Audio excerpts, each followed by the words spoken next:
Welcome, everybody, to the Unquestionably Raw podcast. Tonight, we're going to go through our usual Monday itinerary. We're covering the rookie kind of ladder, so to speak. We're also covering the early MVP candidates, and we're covering the top 10 power rankings for the teams in the NBA. And then we've got something new for you on this episode.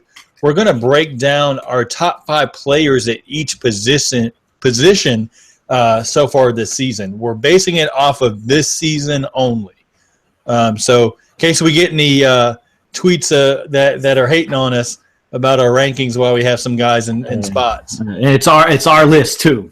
Yeah. So Matt, I'm going to go to you to start it off with the rookie rankings. So who do you have counting down 5 to 1? 5 to 1. Okay. So 5, this was tough because there's probably 5 or 6 guys you could slot in there. I kind of brought it down between 2 guys. I went with the bigger name. It was between Hernangomez, Billy Hernangomez. The W is pronounced with a B. Yep. So it was either between him or Ingram. I just went with Ingram, number 2 pick, had the better name. Ingram's had some good games. You know, Hernangomez has been really good for the Knicks too. Lots of energy off the bench, great rebounding, good finisher, cuts to the basket well. But I went with Ingram. You know, I could have went either way here. You know, if someone's upset because I didn't put Hernangomez, I mean, you can make the argument there, and you're not wrong. 4, I still went with Brogdon. You know, he's been really good for the Bucks. To show you how weak this rookie class kind of has been this year. Absolutely. When I took Ingram at number 5 because his name, you know, that's sad. 3, I went with Dario Saric. He's been really, you know, since going to the bench, he's filling in that role. Hit some threes for him yesterday. Wasn't bad for him yesterday for the Sixers against the Cavs. They just, young team, didn't know how to close out, just like in the Memphis game. At number 2, Jamal Murray. This guy's been outstanding. Yesterday, got in foul trouble early, so it kind of threw his rhythm off. But I think before that, he had 3 straight 20-point games, shooting over 50% from the three-point line. And what I like about him, he can get a little out of control at times because he plays 110 miles an hour, so I think he just needs to learn to slow it up a little bit from time to time, change speeds. But he really attacks the defense. When they outlet or he gets that rebound and he really puts pressure on your defense. And he passes. He's a decent passer, too. His assist numbers have been okay considering he's playing at the 2 guard and his job out there is to score. You know, he's not a selfish guy. Right. And at number 1, of course, Joel Embiid. I mean, yesterday it looked like he wasn't great. Next thing you know, he's got 22 points. I mean, and just think when he gets his feet under him and actually learns how to play. There's moments, you know, Greg Smith, I think it was Greg Smith even mentioned yesterday on Twitter, he said, imagine how scary it's going to be when he actually learns to play the game. He's lost out there defensively from time to time. Yeah, and you can see that, especially on the defensive end with him. But you know, it'll come. Absolutely. For me, I've got Hernangomez at number 5. Julian, shout out to you. I know you're struggling watching the Knicks right now against the Oklahoma City Thunder, so that one's for you. Hernangomez has played 29 and 21 minutes, you know, basically coming off the bench. He's played well both times coming off and earned an increased role, has done well in that role. He stepped up against the Hawks. He had 7 points, 8 rebounds, and then he came up with 9 points and 4 rebounds against the Portland Trailblazers. So energy there. Hornacek is not afraid to use his bench, which is a good thing. So Malcolm Delaney is my number 4, has been very solid for the Atlanta Hawks. I gave him the edge there at 4 because he's played some late game minutes. He's experienced at point guard. He needs a little bit more on the defensive end throughout the season to stick in that top 5, but with this rookie class as weak as it's been so far, I don't think he's going to have you know, lots of trouble trying to sustain a at least top 10 ranking for the entire season. Saric is number 3 for me. Yes, he's coming off the bench, but he's done quite well, as you said, Matt, off the bench. So consistent 3-point shooting. Yeah, and you know, he's able to put it on the floor a little bit as well. He hustles for rebounds. We know throughout the season he's come up with key blocks as well at times. So he's not a shot blocker by any means, but he tends to be in the right spot at times, which is a good thing, especially being a rookie. Jamal Murray is number 2. I think Murray takes the biggest leap because, he's taken full advantage. Gary Harris and Will Barton have been out, and he's been killing it. He's found his role in the backcourt. 3 consecutive 20-point games, like you said, Matt, against the Bulls, Jazz, and Oklahoma City Thunder. He's averaging 10.5 points a game. Only 2.1 assists, but he's not a passer. So for him, that's actually a pretty good role. Like you said, being a 2 guard. He's a willing passer though. He's not just a ball hog. He is. But they definitely need his scoring. With Moutier kind of up and down, and then of course Harris and Barton sideline. So, and he's been the best shooter by far in the rookie class, which he's been one of the best shooters in the NBA so far. Is what he came out as being advertised. So. And then Embiid, of course, is number 1. That's not going to change unless he takes a drastic leap off a cliff. He's averaging 18.2 points a game, 7.8 rebounds, and 2.4 blocks in only 22.8 minutes. But then he's shooting 50% from 3. Yeah, and the only thing that I think could have hurt him, only thing I think it might knock him down a peg or two is just because he doesn't play that many games. They're always like the other day he sat and there was against the Bulls. It wasn't a back-to-back. Didn't have a game, then he sit him. Like it made no sense. I mean, and I can see where they're coming from because if he gets injured somehow because they overplay him, the fan base in Philadelphia, including myself, is going to go nuts. They're going to kill him. Yeah, they're going to. Kill him. Yeah. And so it's lose-lose. You got to be cautiously optimistic. It's lose-lose for the organization. It is, and I think with Simmons, once he comes back, I think at that point Embiid will probably have the minute restriction up to probably about 30 a game by the time we get to mid-January. So I don't think is that the plan to get him up to 30?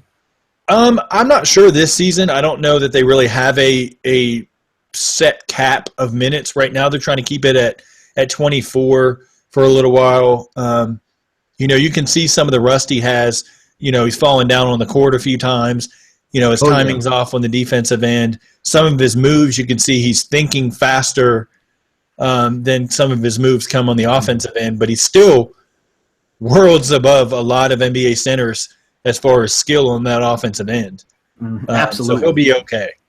Yeah. Real quick, before we get to MVP, I wanted to add that we were mentioning how weak this class is, but I don't think we should write all these guys off. There's a lot of talent in this draft. And remember, I want to say the 2013 draft when the great Anthony Bennett went number 1. Oof. That was looked at as an awful draft. But when you really go back and look, there's been some really good players to come from that draft. Cody Zeller's become a really good NBA player. Steven Adams, Rudy Gobert, obviously Giannis Antetokounmpo, C.J. McCollum,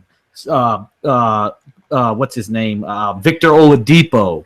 So there's been some really good players from that draft when it was considered really weak. So I think we got to reserve judgment. And 2012, the 2011 draft was supposed to be weak, and look how many superstars came out of that one. And I'm not one to write a draft class off in the first year. I just think it's weak in the sense that there's not a lot of top flight rookies that have kind of come in and dominated. But from actually, none of them have dominated. To give it 3 years for any class. Doesn't matter. Because just because a guy doesn't adjust, our favorite, J.J. Redick, it took him a while to adjust. It wasn't until year 3 where he started to actually show signs of being a good player. Stauskas is another one, for example. This is year 3 for him. He's just showing signs that he's an NBA player. It takes time for some guys. Exactly. Especially they're so young coming in. Not everybody's going to be Devin Booker or Anthony Davis or LeBron James, Carmelo. Not everybody are. Those are the elite guys, though. Exactly. There's a reason they're elite. Jump into the MVP? Yeah, we can do that. Wait, Gonzo, you there? He's not. We'll go to MVP. Yeah, go ahead and go to MVP. Give me your 5 to 1. Okay, I got Kawhi Leonard at number 5. Now, let me. I'm going to do this like I always do. You got to be top 4 in your conference, right? And I'm not basing it on 50 wins because nobody's won 50 games. So you got to be top 4 in your conference. I'm going to kind of do it like the media does. So that's why my rankings are the way they are. So I've got Kawhi number 5. I've got Jimmy Butler number 4. I've got James Harden 3, and yes, they are sitting 5th, but they're really in a tie for 4th. They're 11-6 with Memphis, so that counts. And I got Kevin Durant number 2. Now, I had him at number 4, but I saw an interesting stat today, and this is why Golden State has been much, much better defensively.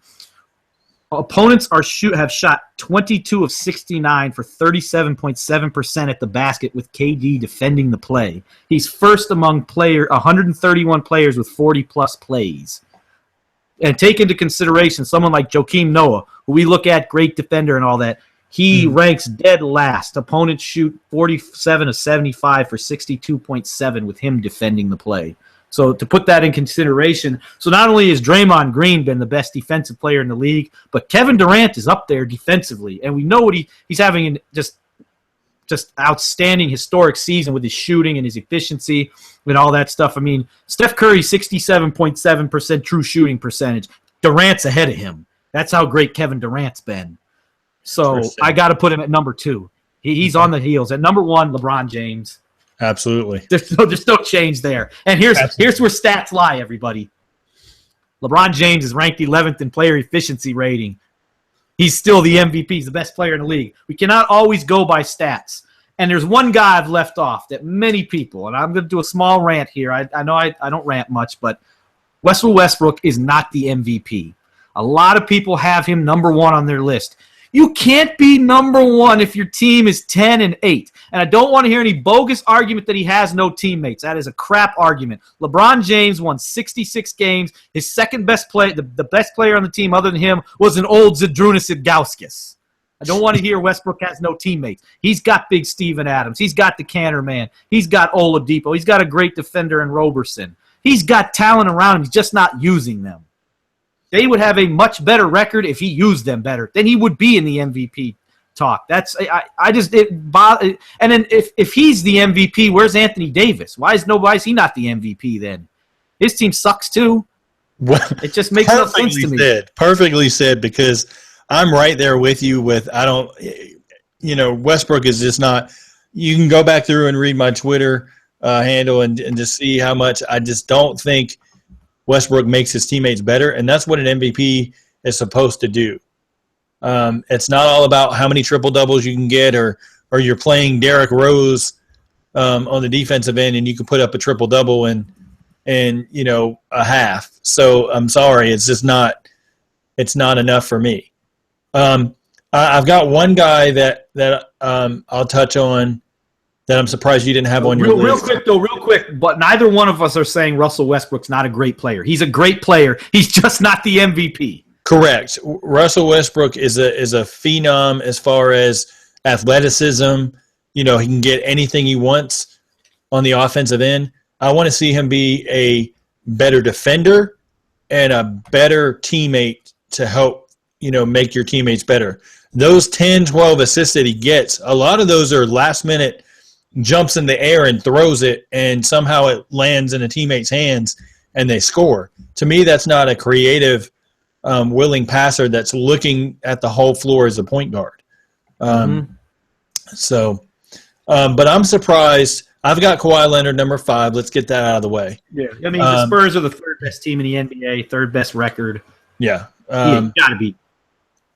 I've got Chris Paul on the list, and I'm surprised you didn't have Paul on the list. You went for Jimmy Butler. Yeah. That's okay. Yeah, I see. That's the thing. I can't argue against that. Right. Orlando Till in the chat room said he has the same. He's got Chris Paul on his list. I can't argue with that. Yeah, I've got to put Chris Paul there just because of how good he's been for the Clippers. 17.8 points a game, 8.9 assists, 5 rebounds, pretty much 3 steals a game. And he's shooting a career high 43% from beyond the arc. And the thing with steals, everybody looks, it doesn't mean you're a great defender. But in Chris Paul's case, we know he's a great defender. So the steals actually mean something. It's not like he's just playing the passing lanes like Iverson. Right. I'd look at James Harden as number 3, just because if you're going to look at someone that is a primary scorer that has pretty much turned it around, he's averaging 12.4 assists while averaging 28.3 points a game. That's how you make your teammates better. Absolutely. And he's actually realistic. making them better, running the offense like what D'Antoni wants him to do. And he's played primarily point guard this season. I know now with Beverly back, he slid back over to the 2, but he's still primarily the ball handler for the team. He's the point guard. Yeah, basically.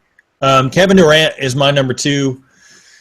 He jumped up in the rankings for me because 27 points, 8 rebounds, almost 5 assists, 1.5 blocks or 1.6 blocks, 1.6 steals, and then shooting 57.4% for his field goal percentage. I mean, that's 6th in the NBA, and that's only behind 5 centers. And centers mostly get all their touches from the rim or at the rim, and Durant's able to get it in a variety of ways. Here's the thing. How good also does this mean Steph Curry's been this year? Yeah, I mean, Draymond Green. Getting these guys looks phenomenal for them. Yeah, absolutely. And it doesn't show up necessarily because you look at the stats and you're like, well, he doesn't score. He makes his teammates better. He's a willing passer. He gets them in their offense. He's the best defender. Yeah, he's been the best defender in the league this year. Yeah, and you have to look at all of that. It bugs me the most when people look at rankings and they go, well, this guy doesn't score. So? I mean, scoring ain't everything. Defense wins championships. Yeah, exactly. So, but those are my rankings.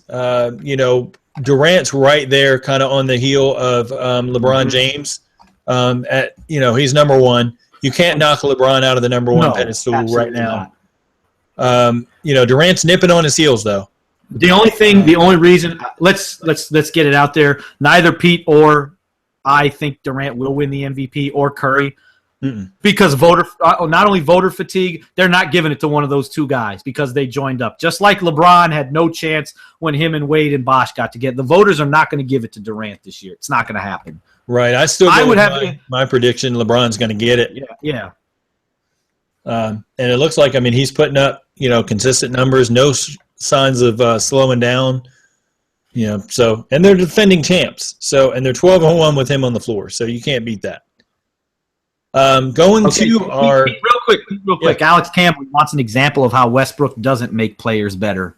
Oh wow! Do we really want to dive into that? We don't have to go into it. Just give an example because we could be here. We don't want to take too much of. You want to take it first, and I'll. You got it. I'll let you take it.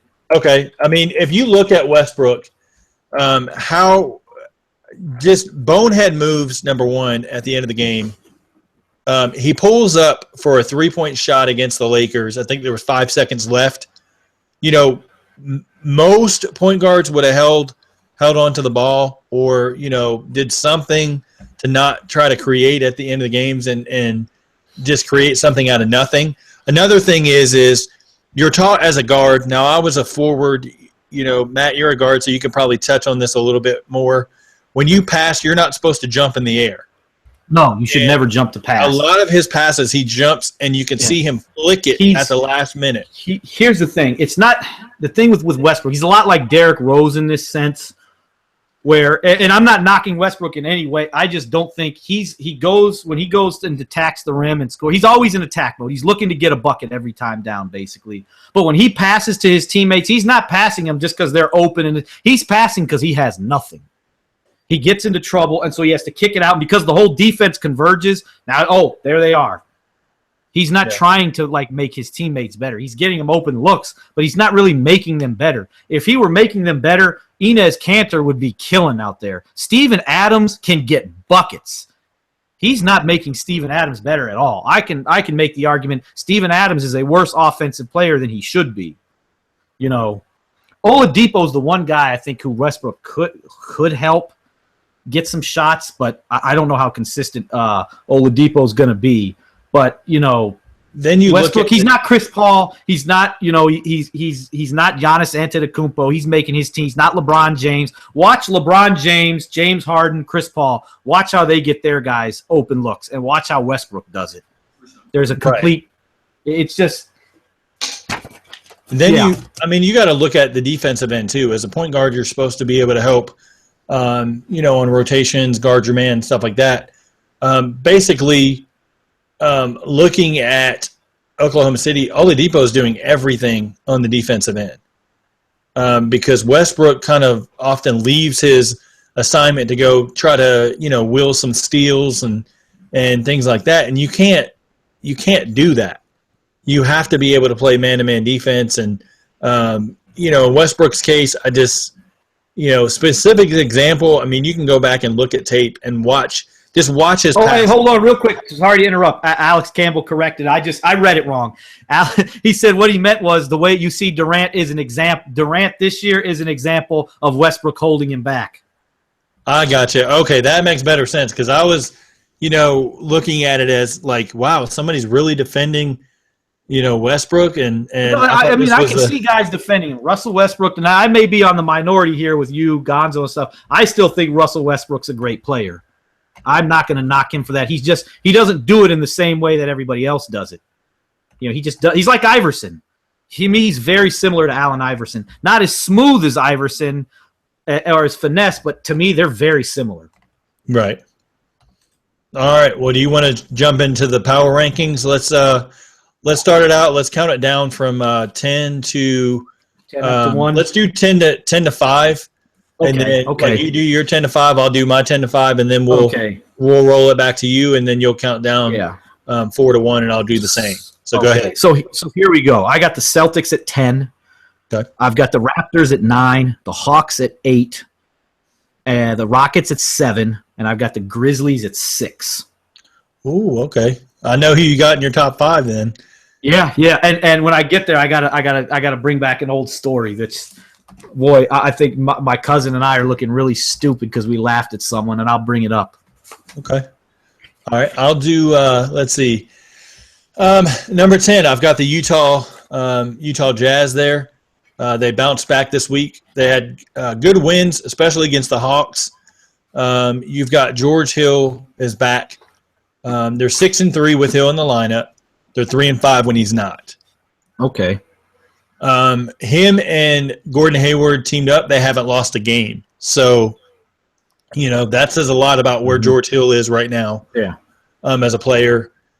Number 9, I've got the Atlanta Hawks. They jumped out to a 9-2 start, but they've lost 4 of their last 5. I don't know what's going on there. We saw the little outburst that happened with Dwight Howard going back to the locker room with the fan. Dwight Howard's elbowed. I can't recall who the exact player was. I think it wasn't it Hernan Gomez? That's what Howard does when he gets mad. He did it with the Rockets. He did it with the Lakers. He's a punk. Yeah, I mean, he elbowed Hernan Gomez in the face. That's what he does. Just things like that are just why a lot of people don't like. Remember when they played the I don't know if it was this past year or the year before when they played the Warriors in the playoffs and it wasn't going well. He was doing the same thing. He did it in LA as well. When things don't go well and his team's losing, he wants to play dirty. He's not a tough guy. He's a punk. He's weak. Yeah. It shows he's weak. I've got the Toronto Raptors, number 8. They've fallen off defensively, and they still don't have anything at the power forward spot. And so that, to me, is where they're going to have to make a move come December 15th or shortly after. They need to find something there. And it was funny because I was listening to Sirius XM today, and they threw out the Dallas Mavericks, and they were talking about blowing up the team, just kind of starting over. Would they deal Harrison Barnes since they just signed him? And they brought up that Harrison Barnes would fit seamlessly with the Toronto Raptors. As a stretch 4? Yeah, they could put him as a stretch 4. Yeah, but the problem with that is Dallas isn't getting rid of Harrison Barnes. Yeah, they're not getting rid of him, but I just thought it was a different idea there.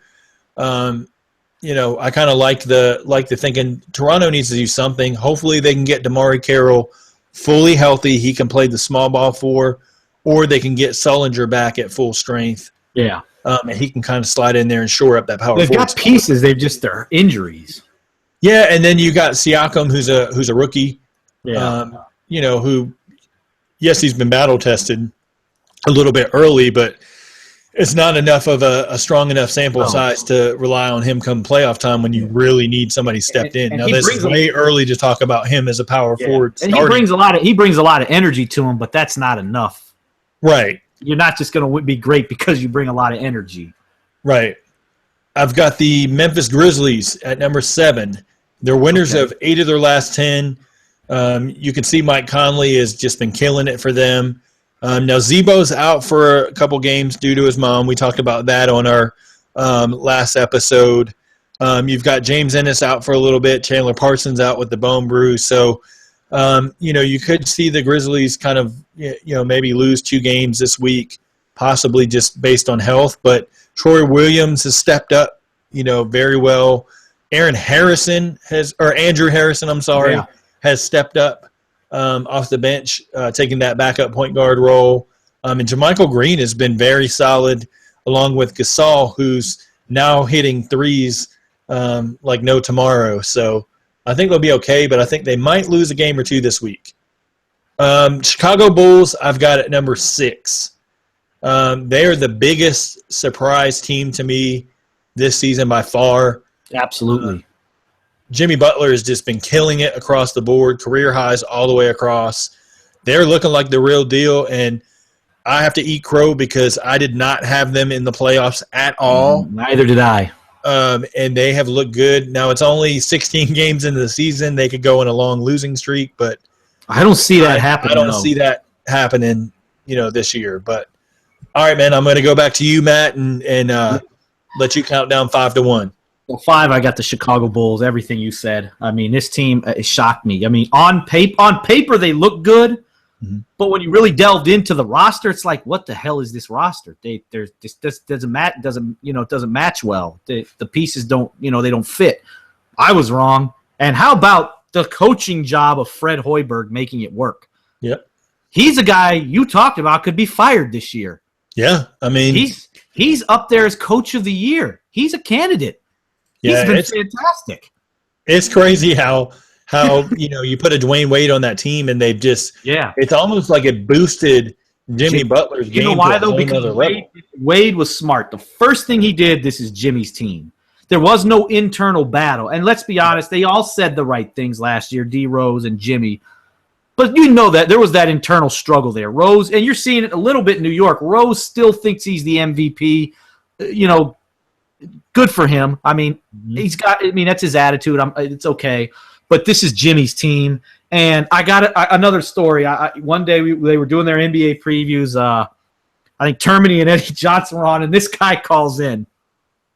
And they're just roasting this guy because he said the Bulls were a top 5 team in the NBA.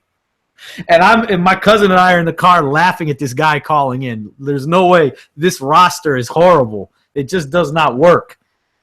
Look now. Now I'm the idiot. We were arguing with that guy on our YouTube because he said we were dumb for not realizing how good. Hey, I forgot your name, but shout out to you, man, because you were right. We were the idiots on this one. Yeah, I mean, we all said it. We were all worried about the spacing. Every single one of us did the same thing. And Jimmy shooting the 3 over 40%. They've just been really good defensively. They've been good. They're playing for each other too, which is they like each other. You can tell. Mm-hmm. They get after and think, and they don't even have Doug McDermott right now. They don't have Michael Carter Williams. They're only going to get deeper. Even your favorite player Isaiah Cannon has been good for them. Yeah, Jerry and Grant has stepped up in minutes too. Yeah. So this team okay. Yeah. Oh gosh, they're really good and they're fun to watch too, especially with Stacey King and the Funk Man calling the games. 2 best guys in the business, I think. But I on to my number 14, the Clippers. Had to drop them from number 3. I had them 3 last week. They lost. You lose to the Pistons. You get 70 points. A team without Reggie Jackson. Come on, you can't do that. The Spurs, number 3. They're the same old Spurs again. They're playing fantastic. I got Golden State, number 2. They look almost unbeatable right now. And defensively, like I mentioned before, the stuff that Kevin Durant is bringing them. That's why rim protection is not an issue right now. And it's not because JaVale McGee's getting some minutes. He's helping them in his limits. It's because of Kevin Durant.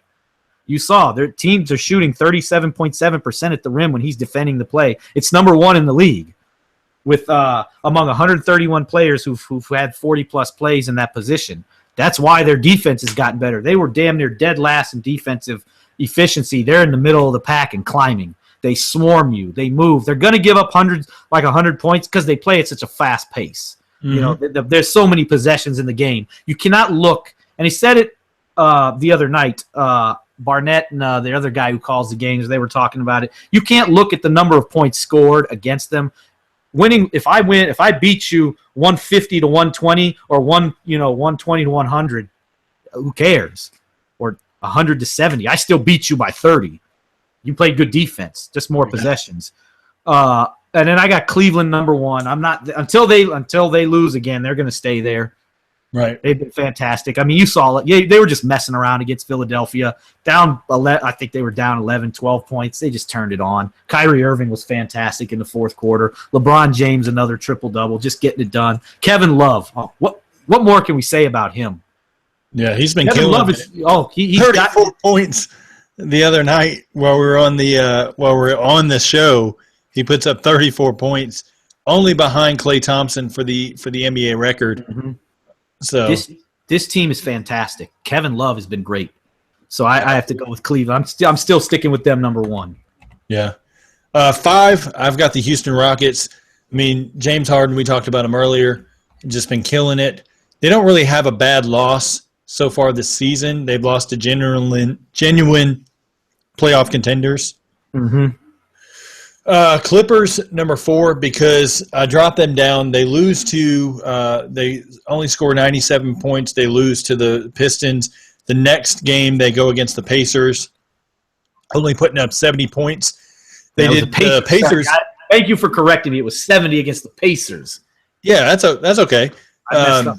Thank you. The Pacers did not have Paul George, and they let Glenn Robinson III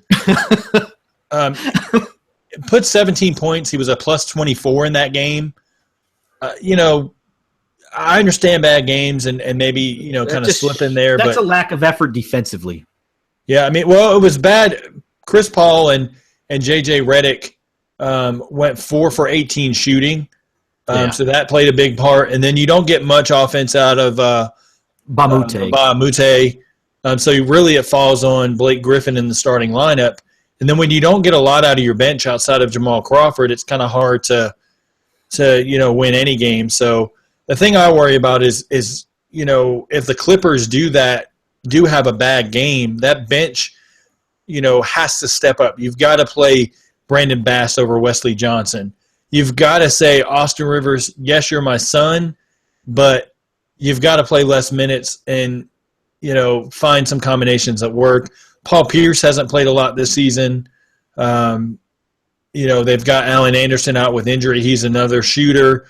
So once those two guys get healthy, I think they'll be even more deep off the bench. And this is the deepest Clippers team that we've seen. So, by far. But number 3, San Antonio Spurs.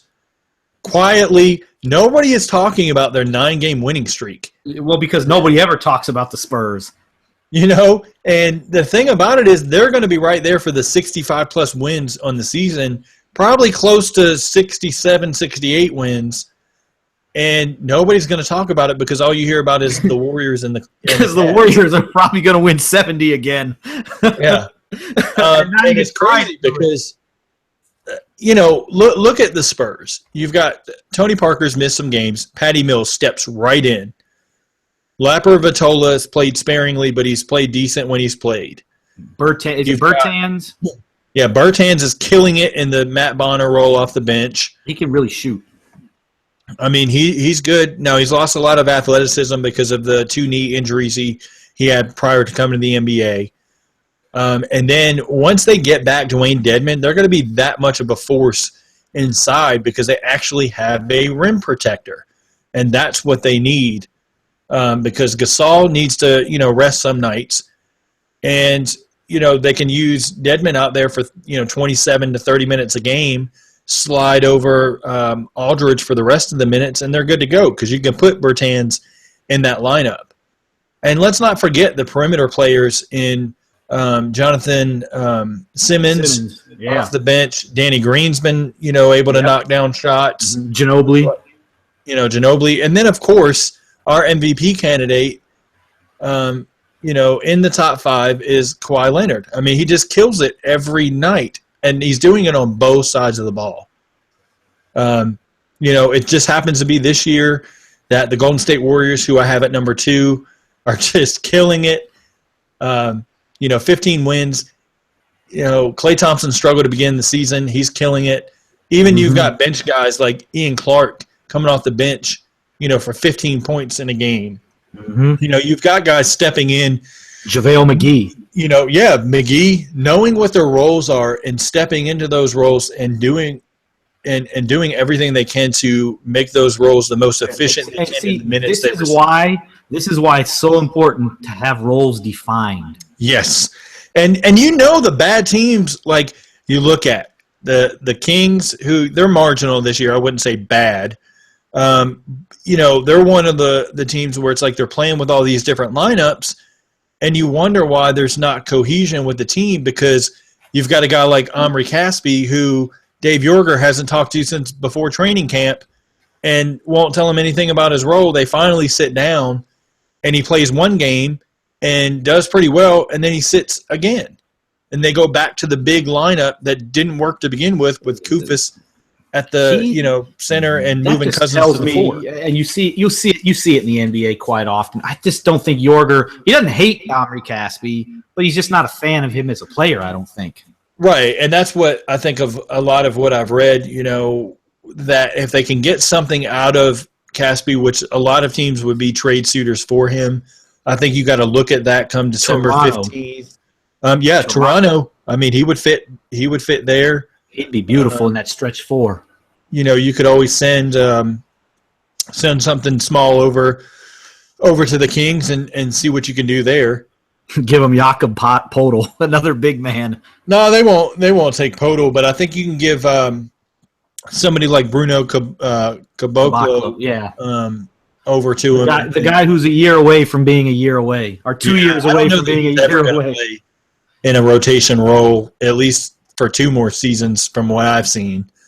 And lastly, to round out the power rankings before we go into our top 5, you got the Cleveland Cavaliers. You can't take them out of the top spot until they lose. Exactly what you said. LeBron's been killing it. Kyrie had 39 the other night. Kevin Love puts up 34 and a quarter. I mean, come on. There's just too much on this team that's going right for them. And even Tristan Thompson, for all his Kardashian voodoo, has kind of turned it around and is able to have some games where he's able to turn it around because he's not with Chloe anymore. Oh, is he not with her? Nope. Oh, wow. I didn't know that. Okay. Well, then there you go. So that pretty much rounds out our rankings there. So, Matt, I'm going to go back to you, and we're going to start out with the point guard position. We're going to count down our top 5 point guards, going from 5 to 1. And for everybody listening and watching, this is based on this season only. So go ahead, Matt, when you're ready. Okay, 5. I had there's a few guys I could have put here, and I kind of went with this guy just because he's really carried this team, and they've exceeded expectations for the most part. I got Kemba Walker. Could have went with Lillard, Kyrie, but I went with Kemba here. 4, Russell Westbrook. 3, Chris Paul. 2, James Harden. I got him and I got 1, Stephen Curry. I mean, you look at and a lot of people say, why Curry? He hasn't. Look at his numbers. They're pretty much identical except for scoring, but we knew that would drop a little bit. This guy was a unanimous MVP. How is he not the best point guard when everything's the same? And his true shooting percentage, I think, is even better this year. So his assists, I think, are up just a little bit. So I still got Curry number 1. I know some people may agree, some will disagree. It's okay. If you want Harden 1, you want Chris Paul, I can't argue with that. No. I actually have James Harden. I moved him to the 2. So I don't have him at my point guard rankings. It allowed me to squeeze a guy in who I was kind of, debating on, but I have to put him in there just because they're, he's a good point guard. He's basically all his team has right now at number 5. I've got Damian Lillard. Got to put him in. This isn't an MVP ranking. This is just based on kind of the position. I've got Kyrie Irving at number 4. Nice. I've got Kemba Walker at number 3 because he's been killing it. He's going to be an all-star this year.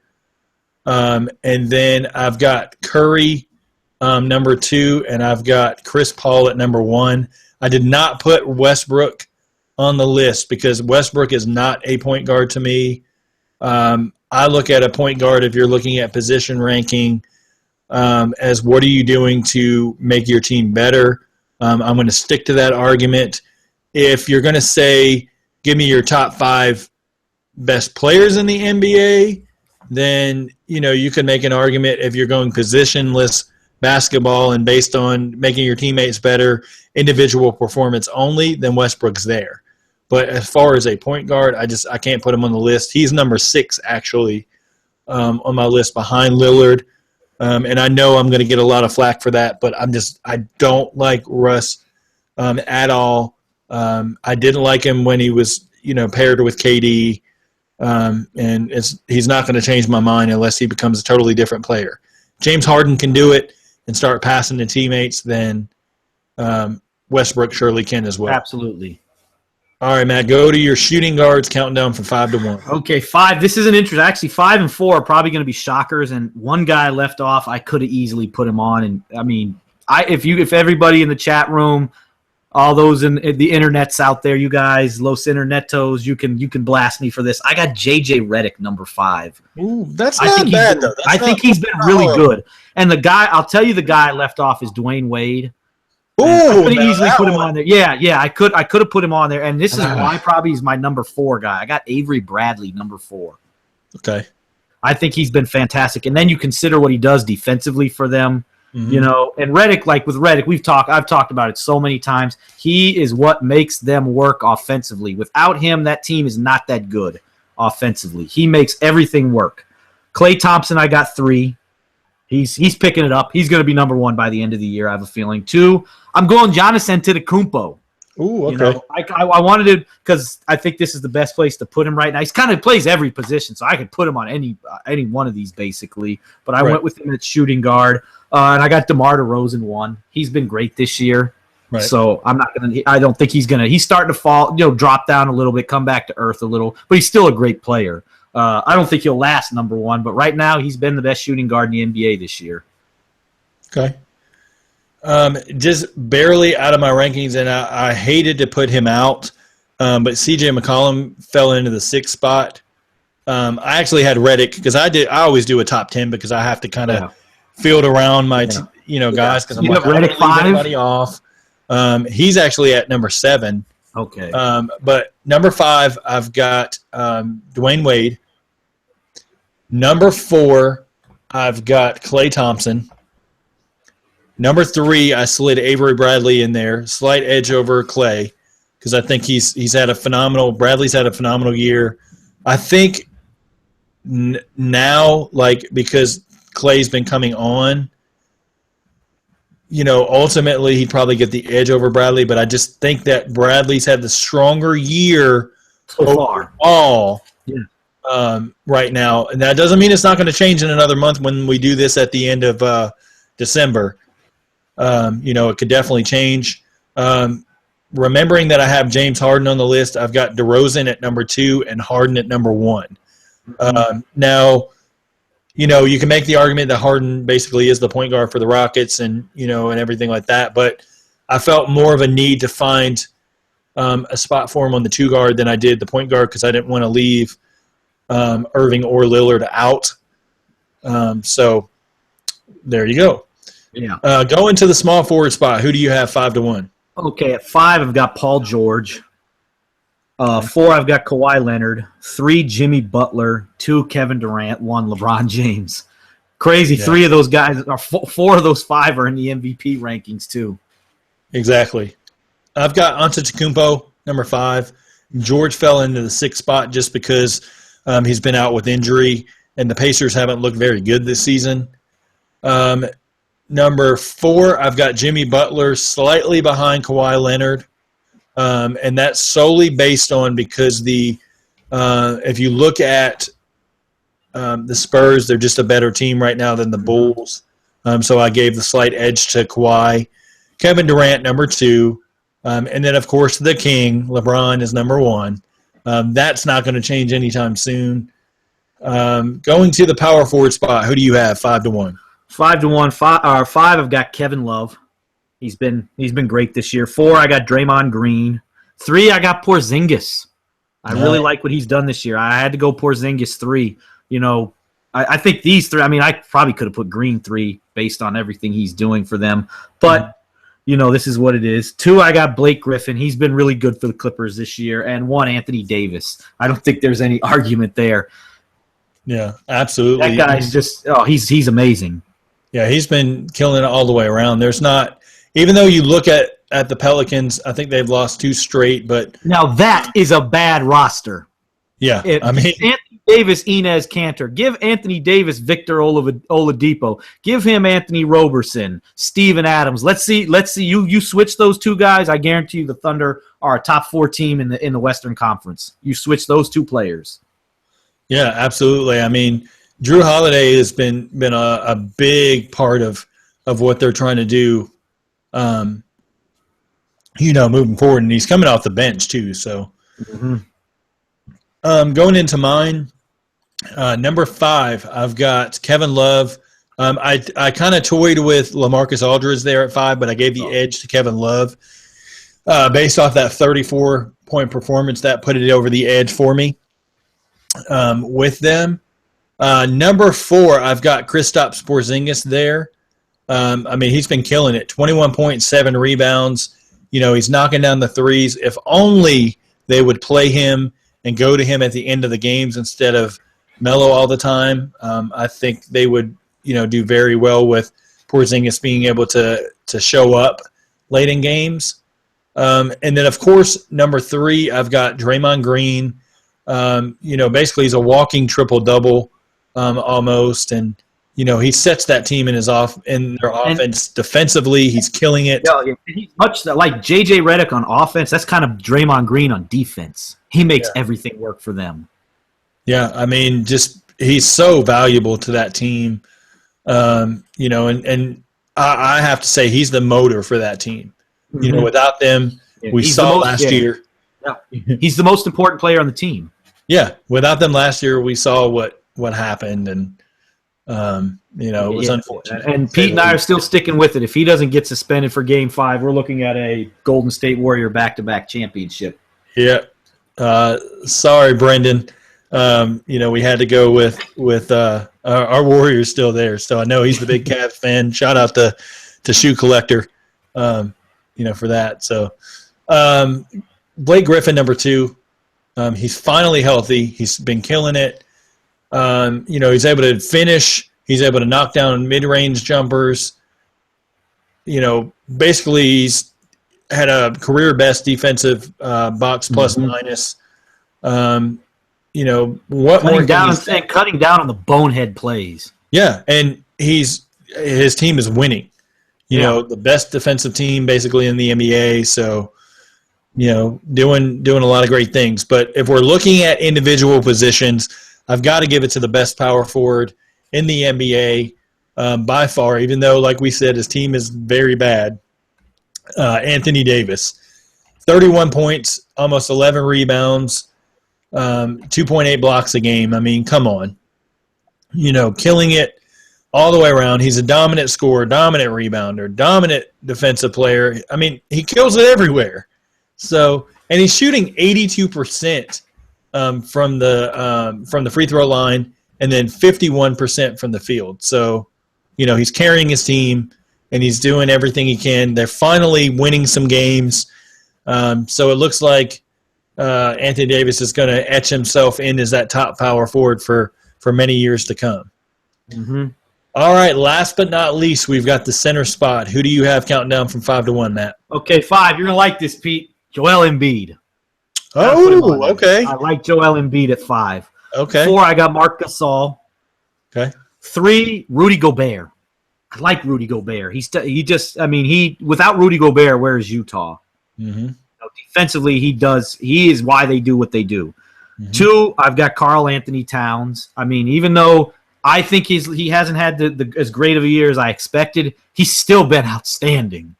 Mm-hmm. That's how scary good this guy is. He hasn't lived up to expectations, and he's still great. And then 1, DeMarcus Cousins. Don't really have to stay much there. That's probably obvious. Now, Bleacher Report had Karl Anthony Towns 1, which Shame No on way. them. Shame on them. Now, you left a guy off of there. You left Hassan Whiteside. Well, I'm always going to leave him off because you Okay. know how I feel Okay, I about just it. wanted And you to throw see, it out and you there see, for people there's listening. been moments. Alex Campbell will say he has his moments where he's moody and he doesn't come to play, and it's those. Yeah, I'm not. You can't be on that list. At least Cousins comes to play. He's moody, but he brings it at least. No. I couldn't get as bold to put Embiid, although I am a Sixers fan. I love Embiid. I've got him 7th. I couldn't put him because of some of the defensive lapses, as far as putting him there yet. If he does it for another 10 games, he will be in my 5. I've got Marcus Gasol, number 5. I just think that he's everything for the Grizzlies. Him and Conley have done very well. Now, granted, Gasol's been a little rusty at the rim this year, not finishing some of the shots that he should, but he's able to contribute from the outside.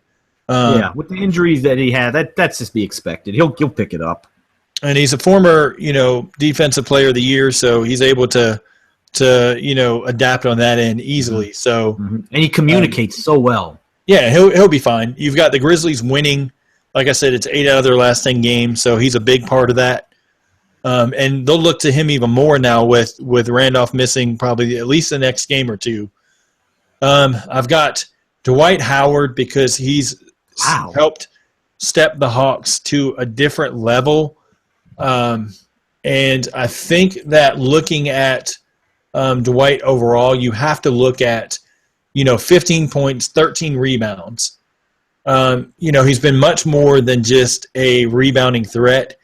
He actually provides them with the interior presence that will make a lot of people change their shots. He may not block them all, but because his blocks are actually down this year, but he's changing shots at the rim, which is just as important. Exactly. And then he's actually able to be, a consistent role man, which, is huge for them. Now he might go down in my rankings if he takes a little bit of a step back, like he has maybe the last game or two, and then acts like an idiot by elbowing guys because you're mad because your team. Yeah, I mean, you can't do some things like that and remain a top echelon. That's that Andrew Bynum crap. Yeah, I mean, he's on my list for sure. Number 3, I've got Hassan Whiteside there. I know you're not a big fan of Whiteside's game, but 18 points, 15 rebounds. He's almost at 2.5 a little over 2.5 blocks. He's basically all Miami is kind of pushing out there as far as a consistent product that's not either injured or has inconsistency on either end of the floor. So he's been their obviously most consistent player. I just want to see the maturity issues die down a little bit more. And then number 2, I've got Rudy Gobert, just because of what the Jazz are able to do. They've had injuries. If they had been fully healthy already, they'd be one of the top teams in the West. They'd probably be where the Clippers are, in my opinion, because they've just been so good. They rely on Gobert's defense. When he's on the floor, they average 5.8 fewer points per 100 possessions. That's because he's able to protect the rim like crazy, and he's crazy long, and he gets the second most shots taken against him per game. So, imagine that, looking at that stat, and a fully healthy team, you might be pushing Gobert for the number 1 spot if you had a fully healthy team around him. And then lastly, even though he's on the worst run franchise in the NBA, as Matt says, and I tend to agree. It's true. DeMarcus Cousins. I mean, just what this guy, now he's back to playing the 4, so I don't know, what David Yorger's problem is in sitting Kufis to the bench and then, playing Gay at the 4. I mean, that would be their better lineup, but with Cousins, he's just grasping at straws. He's just trying to throw something at the wall and hope it sticks. That's how bad this organization. This organization is so bad they make the Cleveland Browns look like an outstanding franchise. And the thing about it is, you don't know who is calling the shots between Vlade and Ken Cantanella. Ranadive is an idiot. Yeah, he's not able to do a lot. And the Silicon Valley thing of these rich guys buying teams and stuff, you can say that all you want to, because there's a lot of smart guys that are tech billionaires. Look at Mark Cuban. He doesn't interfere as much as this guy has. I mean, but you see what Keith said it perfectly the other day. He's treating it like it's his little toy. Exactly. And it's not my GM on NBA 2K, as we say all the time. He's not wanting to move Cousins, which I think is going to be a big mistake, because if you look at Sacramento, they're going to have to get everything they can out of Rudy Gay before he leaves. Then you're going to have to get everything you can out of Cousins. Mm-hmm. Where you're left with nothing. They've got a new arena. What are they going to put in there to attract? Exactly. And they actually can get right now. You could sell high on Rudy Gay. You could get something for him. You could, because he's been really well. And his true shooting percentage is career high. He's been really good. Defensively, he's been good for them this year. Amazing. Yeah. They can get something for him. Yeah. That pretty much is it for the show. And Matt, just to clue you in, apparently Khloe Kardashian spent her Thanksgiving with Tristan Thompson and ditched her family. According to sources online. So, wow. Dang, just the other day I saw it was over. Hey. Yeah, let's hope. You know how that Hollywood crap is, and especially with the Kardashians. You've got Kim having to mend. I just want to say this to Tristan Thompson. I know you're not listening, but I wish you were. It'd be great. Just look, James Harden last year versus James Harden this year. The one common factor in all this, there is no Khloe involved. The Kardashian family is nowhere to be involved. Get away, run as fast as you can. You see Kanye West is going on rants looking stupid. Please, just get away as fast as you can. You got to go. Now, Kanye was an idiot before any Kardashian involvement, so I can't necessarily pin that on Kim. But Chris Humphries basically went from a dope to a bigger dope. Lamar. Look what happened to Lamar. Look what it turned Lamar Odom. He became a crackhead. Well, he had demons beforehand, so I think I don't necessarily. I wouldn't throw that as much, because I think she actually helped keep him out of drugs a lot quicker. That may have been close. I'm talking about the whole family, though. Yeah, it's a curse. It's a damn curse. Yeah. Thankfully, my wife does not watch the keeping up with any of those Kardashians, so I'm thankful for that. Absolutely. But that's going to wrap us up for this episode of Unquestionably Raw.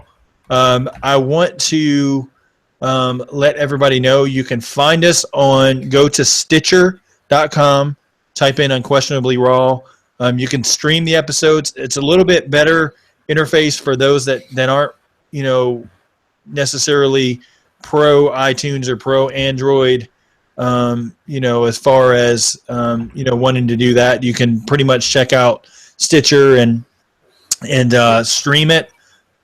As you go, rather than having to download. I know a lot of people aren't big on iTunes and wanting to download it, but please continue to go to iTunes, because we will be uploading all the episodes there. Download it, subscribe, so that way the auto downloads kick in.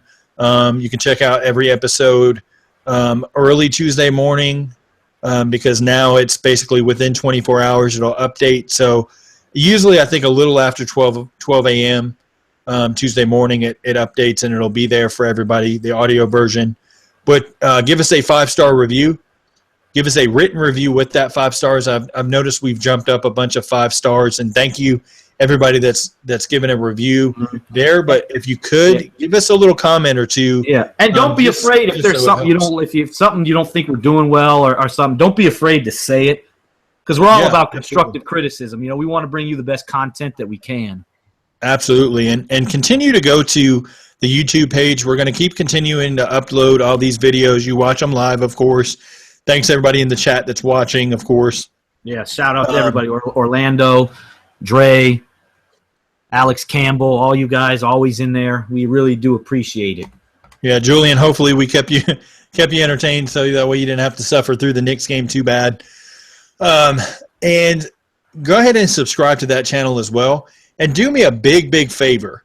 If you're watching in the chat, if you could, underneath the videos, just leave us a comment or two of what you thought of the episode, maybe some constructive criticism, to like our picks of the rankings or something, just something, whatever you can put, Just even don't a sentence troll. or two, because we're trying to gain sponsorship for the show, and they look at everything from an overall standpoint. We need as many downloads as we can per episode. So please tell all your friends, tell at least one family member and one friend. That's 2 extra downloads per household that we may be able to get. We want to continue to bring great content, and we're coming to you every Monday, Wednesday, and Friday as often as we can.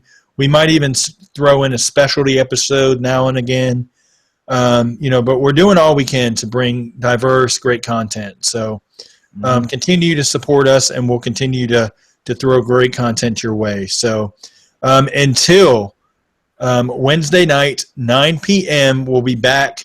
We're going to kind of talk about just the overall NBA and throw some different topics. We'll get those up on Twitter so you can kind of know what they are before the show. But until 9 p.m. Eastern Time, Wednesday evening, this has been the Unquestionably Raw podcast, and we will see you then.